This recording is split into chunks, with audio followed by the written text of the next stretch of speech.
Hello, coming to Every's Boutique niya. Kakakasuk business Taktakan na coming to es ngay tanga niya. Si Pure Veng Luna. Si nga, si Iliana ko sa kanya. Tun episode hiyanin ka content to diktak. Story time karan nay doon na nito. Eka story time hiyan ka nun masa. School ka kalsaw dahan vel karan sa doon na nito. Kum sangkat zakwa samkwa le tiakan kalaw piya nga.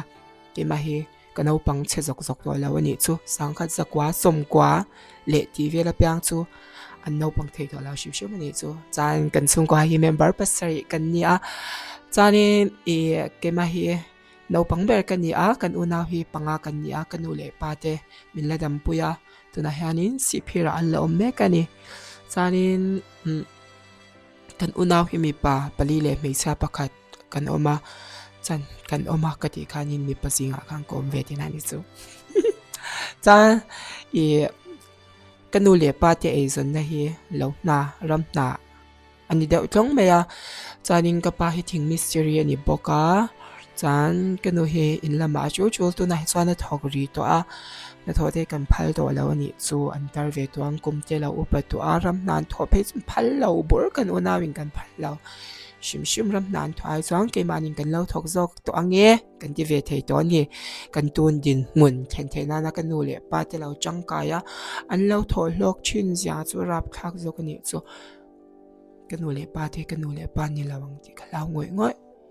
ka tun din mun min hlang kai tu te ni sia chain kan no pan lai hanin su chen ka mo mo pang episode 1 na chana rei don lo nya cha kan open lai hianin kanite hey in mun hi kan la nei lo shim shim ani chu kai ni tan chan Allah har salut to kan ni chu in mun hi kan la nei lo wa kan ni te in noi hianin kan khos sa ve no china kan le pa te karam nan to ka asur sa noi a khanin huan lam pangai khanan fe chin ni chu chanin chung an fe hun lai chuanin ka ute chu school an lu vek to ake chu kala lu ve thei lawa kala nau pana wangin akan wadia piringi akan wadia hang kan kal chile ni chu chanin chumi akan wadi kan kal zau vel chu ka ute hianin school hian chul zeu zeu china wang khanin an school chul chan kha ke ma kalau ni chin box si up an zir tir tu te khanin school in chul ai chuanin in now chu school rongkal ve to me ro se anta komli kan khanin government primary school 1 si phirveng luna form sen ha chap tur khanin school ka han lu ve to ro yani chu chanin kate ro puisa school a yan kate thei be zela ka no pang thei box sa hei no pan pya lama hang kate thei ta pani chu kan school no pang song song singa hang kate ber se ni chu chanin ka thiam thil nei ve chun zai a zela ni chu chanin chuan school te chu kan lu ve to ro ya pathian sara ti chapol te chu kan han ni ve a primary school a te kha chuan te bere ti lau khan chanin kan no pan lai khanin kan har sa ve chin a kan nu le pa te kha ram na thoka e zong kan ni wang khanin kan unaw kan ra sia sumhang chak tu kan tam sia thok tu kha an tlem to pani chu kan nu le ka pa kha ni me ya an lau har sa thei do nyang ka sha a fora cha khanin huana khanin liam tluk tluk khanga ya huana an lam lau le ka pa in mi ina a in lo a in sa ten bongra siam ten hey thing rem ti ve te kong khar ti te in chung ceiling ti ve te in rel ti te ang zong zong ka pa to chi kha alo ni wang khanin a zong khanin kan pui vek thei lo ni chu ma che an thai thar ang kha chu rong ina rong lau bol lau tang kha chanin school ban ve la ramat liam khani to make up a strict chin a income hi angai poimo pon top boka kan no pan la ha min zil shat to pani chu chanin ram na kha an thok ka ti do kha chanin school kan ban ve le hianin ka u te hau hi rama hian an lam chin ni chu kan nu te lo sul kha an lo zuk wak chin ni chu an thai phur ten zuk chok china chanin ka u mei chanin hianin in lama rong kan lo bol china ka u te lo thlen hun kan nu le pa te lo thlen ka kan lo ma china chuanin khaw thim dek dar nga dar ruk chhawbor vela hian an ron thleng thin ni chu chuan an khai thar ang kha ke mani ina rong lo bol tu te khan mi ina kan lo zor kwal thin ka ngai ta chuanin chẳng reng khang kan ni tim hun kha kan lo manga kan lo char hau thin ni chu chuanin ke ma he kalau pa zok bok si lawa he i ending he ka sayang o ka pa shok lo awang hanin ram ta hi ka thok thei vak lo ni ka thok thiam vak lo ma se ka thiam cheu thaw ni chu lo tho ti te lei ti te chu ka thiam ve thaw ni chu chuanin kan le pa te bula hang ka ti china kut na chu ka thoka nga ka len huna chang kut na chu ka thoka nga ma se ram nai chu ka thok ka tum lau shim ka ti chin ni o chan yan mi na te kan zwa kwala kan zwa kwa zo nu fe a khanin kan ho a zandar ya te lo ni chawa chanin kan ho chen me kha chanin so e lo huna chang cho kan e khama le kha kan zira mut khani deuh longa chanin cha le cha kha kan ran she chawani chu bol thum bol li chu ta chana zong in cha le cha kha kan le she vek chang lo ni chu nun kha har sa chau chana ni chu ke ma ni mi zia ang khamo toy ho ti kha kan lau ni chau chon tan kan mi za te alo pa shok lo wang ni kan o te alo no china wang khanin ye mi ti do da na le he ding e pong tong ngam ba sangam ang chi kha kan twar chau mo pa ni chu nun kha sa chin em a i khang hun la phe ka chanin mi hi kan lau chavak lau bok sa kan lau swal phe em a school kal te kha ka she chau chon ta ni chu chuan ma se she tak sung si khanin chaplam chung bok han school kha ken ngai bok si a i mi ten min mu sin na kha kan cha pui ve pop china ni chu nun kha sangoi an mel kan mu min hei min mu si te tu te an mel kan mu te pok khanin hei konga te pok kan chap tap zen ni chu ma se ji tu te hianin ka zirti ka school lu na tur om reng ani ka lau ti ka school lu na ka mo government school akalau lut kha chan chu zirti tu te hang kan thawang hi min hau sak na sa thei em a chu zinga chanin he min mangai tu le min khongai ha min lau chan tu te kan thawang min lau hau sak chin tu te chan cha tak te kha ka tong chau ve ni chu chan ka u te hianin na zong in hey pol sang chin an lau ni to bok sa ke ma class 4 kan khang ka uti chu middle school and rap vek ta ke primary school a kala omani chu school kha ashan vek chin ani chu chanin shom kha ka ti fe thelo to ka chanin primary school a chanin har sa na chu tyang lut tukin ti do da na le hu sin ang kha ka twar in em lo ta a kan le ka nga middle school kan lo rap chau ta ni chu chung huna chanin he ril ru ha om ja te nun shi om ja te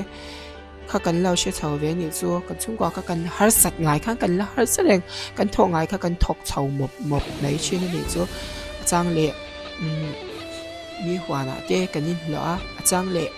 i cham e zar ting kan in lo a kan ve hi si phir nya thai he lo ne e zong da vek hi kan ni chu sarkar ma thok nu le pa ni chu tlem te chau kan ni chu kan veng ki ala chang kang lu tuk lawa khang hon lai khan chanin khar chong hi nom china ni chu kan the pe to pa kan in lo ve chin dan chu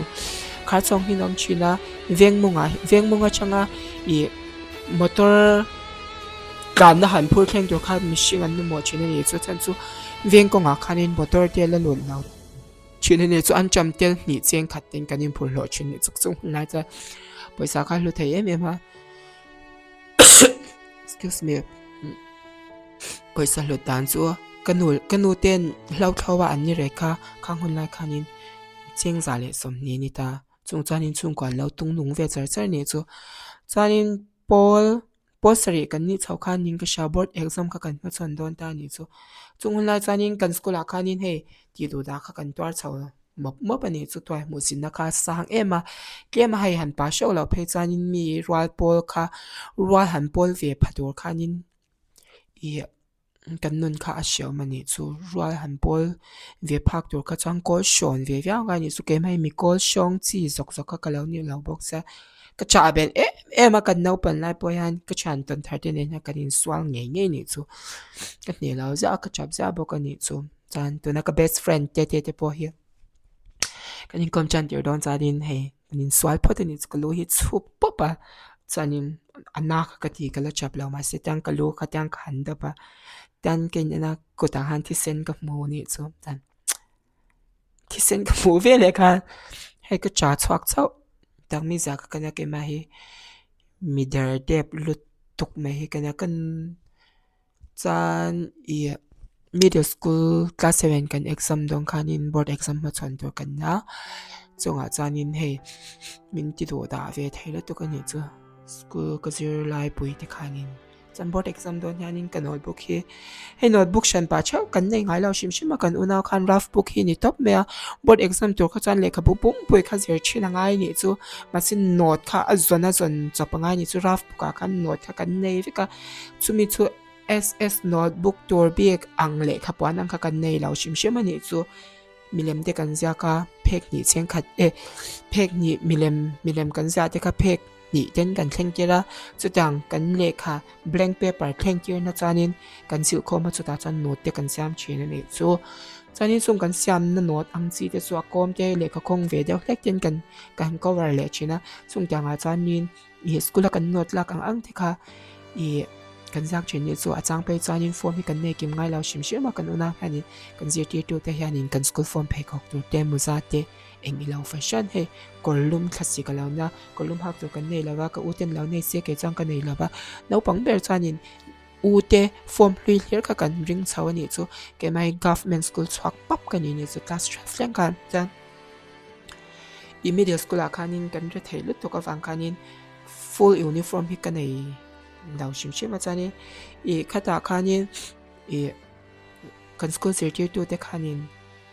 he siam pui nu te hau te pi ma shwai te hau hi kan school sirtir tu ten na khang hun lai khanin i school uniform phei khok tur te kha intek te kha kan tan wana ra angal la ni ni chu intek te kha kan bun phalau shim shima rubber phei khok cheng som ruk man ang chi hi i min lei sakani chu chanin chu ka bun ve thap china chanin ka u in moza abun lau nia ken ka buna moza ka bun nia ka u in bun lawa chu tyang reng anun mang chu kan na shing nun shom na kha atalin kan tal chau mop ani chu chuwang chanin lo thlin hi ka tum top ani chu ke ma hi ram na tho lawa kut na tho lo thlin hi ka tum top so kar na ka em ngam lau shim chanin i chu board kan let le chhayang hela kan her kwal popang board exam kan nei don chanin notebook tor te kha kan rough book te kan min po chat saka sir to reng kan nei lauta chanin note te kha rough book a ja khom kan ni ve ka wang khanin azona zon chop te ngai chin ni chu gap kha kan nei tlem te cha kang hun lai phe ka chanin tun ka chan china hianin high school ka kal thleng chan chin ka lo senga chan a in build chau zan delin ka lo soyang chan middle school kha chu har sto khan ti khan kan lo pass chhuak fe ta roi ani chu class 4 kha board exam ka ma chon ta class 7 board exam kan ma chon le ta ni chu chanin kan chan ho hi pali kan ni china chanin kan school lo na in ang hi school kan chan ho pathum kan om boka chang kan chan pa pakhati school danga lo ta ni chu english medium a kan an lo ta ni ki chu chang ka chan den chanin he school kan ban ve le te hanin tuite kanin choi a khar chong cho me te kanin por lo china ti khan kan pocket money tur te kha kan lo tuak ve chin ni sumo chanin mamo kha atam ve chin si a du le mamo kha kan lo nga ve sa chung ti buai reng te kha kan tan chan thil in kha shun omani chu chanin school kan kal lo kar hianin in chung secret kan khoi lo chanin thingphur ani top me khang hun lai khanin gas mang pha le tv nei kha chu mitlem te na ni chan gas kha kan na nei lao thing khanin i rong te kha kan bol chin na ni chu thuk hi kan nei china kan in chunga hian chanin thing te kan phur china kan thing phur na ate ti khan i rule te lo ama chan ho ten chun chu fakin ni khata thing voi ni te kha kan phur chin ani chu chanin thing phur pa te khan sum do na tor te kan ngai ta sun lu te kan lawa kham ma te kan lawa chan hang kan phau lawa sun lu te chu no khat cheng khat ani ta no no zapur tur ka chuan chak angai top ani chu dut no khat khacheng khat ani top chu ta po mitin lo thei alani zia sun lu kha shal akal lo top ani chu sum don nan tak tak khanin hey akal lo top over top angari me kal lo dan chu chan hey kan hun ol te kha chu kan mang chave thailo tu kan ni chu in fiam ani lo le in marble school a hianin nun chan hi kan zir na sa thei to pa school ba kha chu hey oi thong taka in lama hun han man ang ka kan nei va kalo ti tur cha shang shang ko ute kha min tuk chau se ni chu ning thei top langai thla chun zam zel du ni chan next episode a kanin mula chau don na min lo hlut saka min lo ngai na ve ni chan comment share ka min lo pek sakula ka video hi min lo hype sak chin don na o tuna tan chuan kan du tok phot anga alangai nom chho zel tura be se ang karan sam zel tuna ka video ka one take pop ani chu har sat topa mi chong swal nok nok ka nei ni chuanin min lo she tham don ya tuna tan chuan mang cha mu tuini man non vek ule like and subscribe ka min lo pek sakula hello me